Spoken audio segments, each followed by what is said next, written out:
Here are 5 top secret interview tips that I know you've never heard of. And I've watched tons of interview tip videos on YouTube, and I made sure that no one is talking about these right here. And make sure you stay to the very end because I've got a bonus tip for you that I think is going to make a huge difference if you're not sure why you're getting rejected and you feel like your interviews have actually gone well. So secret interview tip number 1, before you answer the interview question, you should ask yourself, why are they asking me this question and what is the key skill that they are trying to understand or test by asking me this interview question. This will tell you which of your stories or examples is best to share to answer this interview question. From my experience, a lot of people end up getting rejected or not chosen as the finalist to get the offer because they chose the story that technically answers the question, but wasn't the best one to showcase the particular skill that this company cares about, which is why they're asking you this specific interview question. On the screen right now are some examples of interview questions that you may get and what the question is truly designed to ask, or AKA what they're really asking you about, or what is the key skill that they really want to understand or test from you by asking this interview question.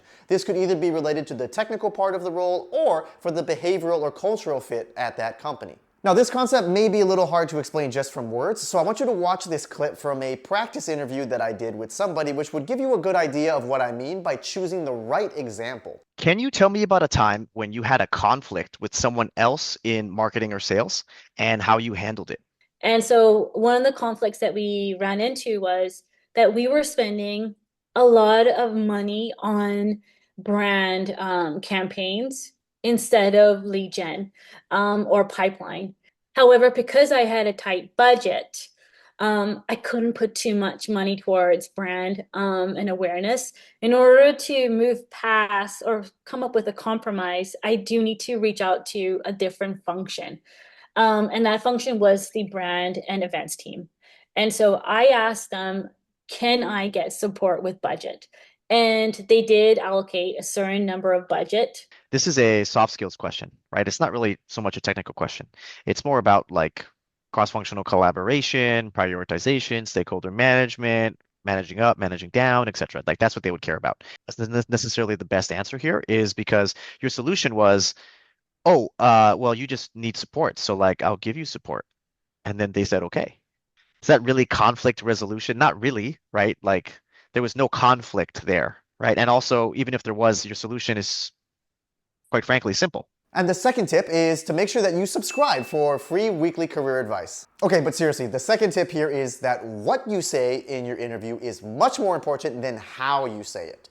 One of the most popular videos on my channel are signs that you got rejected after your interview. And if you read a lot of the comments, a lot of people initially think that they are going to get rejected because of how they answered the interview questions, not necessarily about what they said to answer the question. People are saying they didn't do well in the interview because they stuttered, or they didn't sound too confident, or they didn't have confident body language.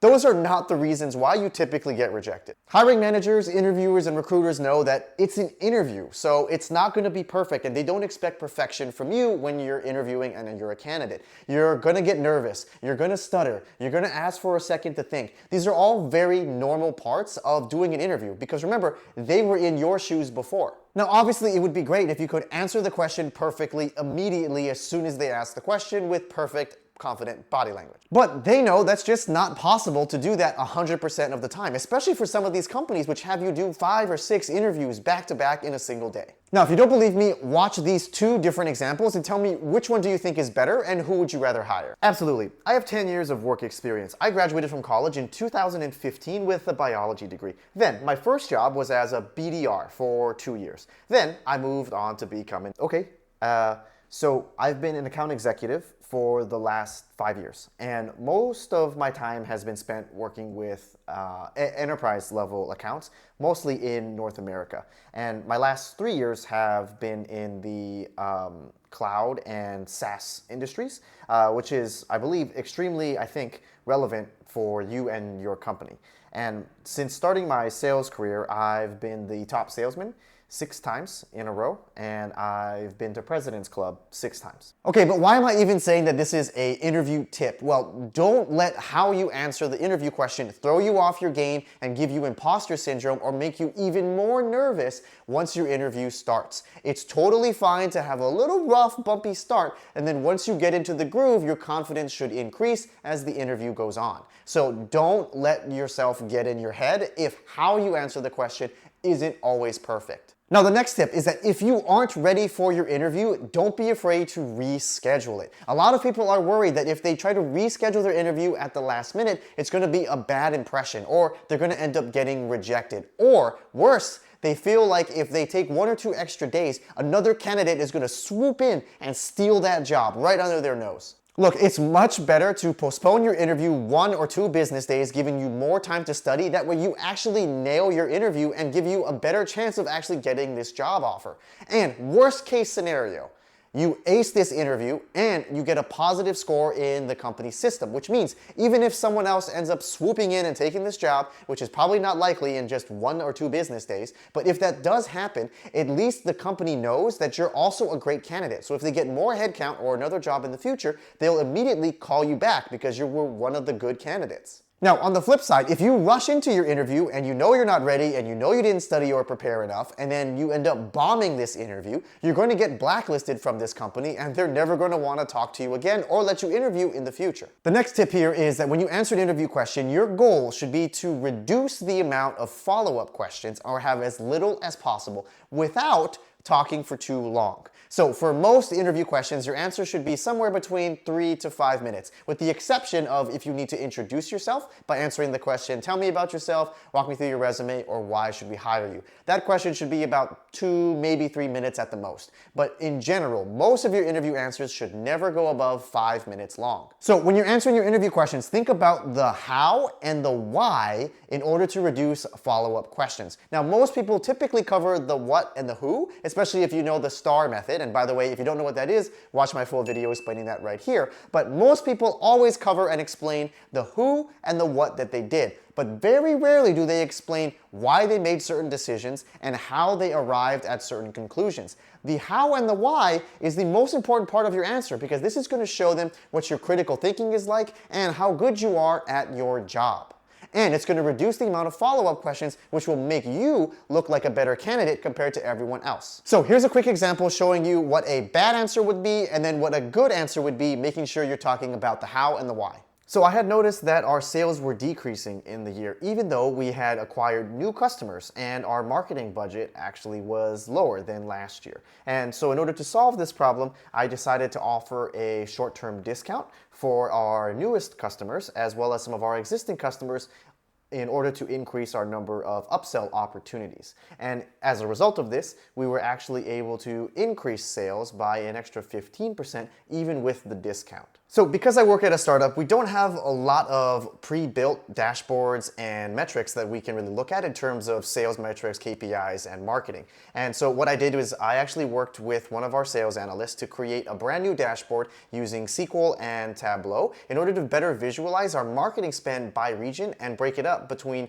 enterprise and SMB customers. And by analyzing some of this data, what we were surprised to learn was that our top line revenue had actually decreased comparatively to 2023 at this same quarter, even though we had a higher number of net new customers. And when you look at the data, the reason being is because we actually shifted some of our marketing spend towards promotional discounts, lowering the marketing spend, but anticipating that we would actually be able to acquire a higher number of net new customers, which we did. But what we didn't forecast was that we would have this high of a volume of net new customers actually causing us to lower revenue from the previous quarter. And by catching this early on, we were actually able to reduce the discount by about 3%, which still allowed us to acquire net new customers without hurting our bottom line. And then we also needed to adjust the renewal terms starting in the second year in order to recoup some of that cost that we had lost. Now, luckily, we were able to catch this within the first quarter, and we have this brand. Because if we had waited another quarter before analyzing some of this data, the company would have lost even more money.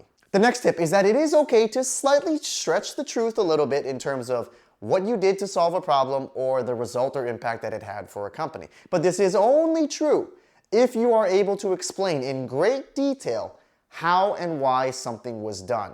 Now remember, interviewing is a competition because you're competing with people for one position or one job that this company has. And if your opponents are going to be stretching the truth a little bit or slightly exaggerating the impact or benefit that they had, then you will be at a disadvantage if you aren't doing the same thing.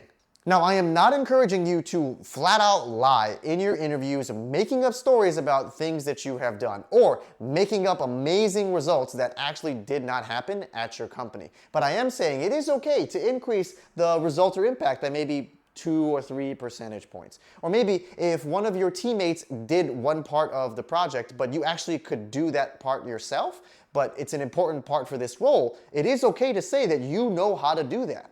And time for the bonus tip. If anything weird or unusual happens in your interview, as soon as the interview is done, you immediately need to contact your recruiter and let them know what happened and why there was some confusion or why you may not have had the best interview performance. Don't assume that everything is going to work itself out, or don't assume that the interviewer is going to go and talk to the recruiter and let them know that they made a mistake or that something unusual happened in this interview. The interviewer is going to think that everything went according to plan.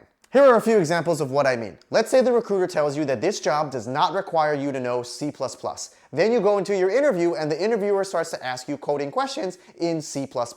Or in general, your interviewer starts to test you on something that you were specifically told is not an important part of this role. You're definitely going to want to let your recruiter know that something weird happened in your interview because they told you you didn't need to know C++ and this person immediately quizzed you on it. And you do not want to get rejected because of that. Because sometimes wires do get crossed and interviewers go off script, or interviewers didn't read the instructions and they start to ad hoc ask their own questions. Don't worry, they aren't going to think you're a snitch, but you do need to advocate for yourself. Now, on the flip side, if they do test you for something that you are supposed to know as a part of your job, you're still going to have to pass that interview question, even if they told you that that wasn't going to be covered in the interview. So make sure that you take the time to study and prepare for all of the core essential parts of the role, because they may go off script in your interview and still test you on something that you are supposed to actually know.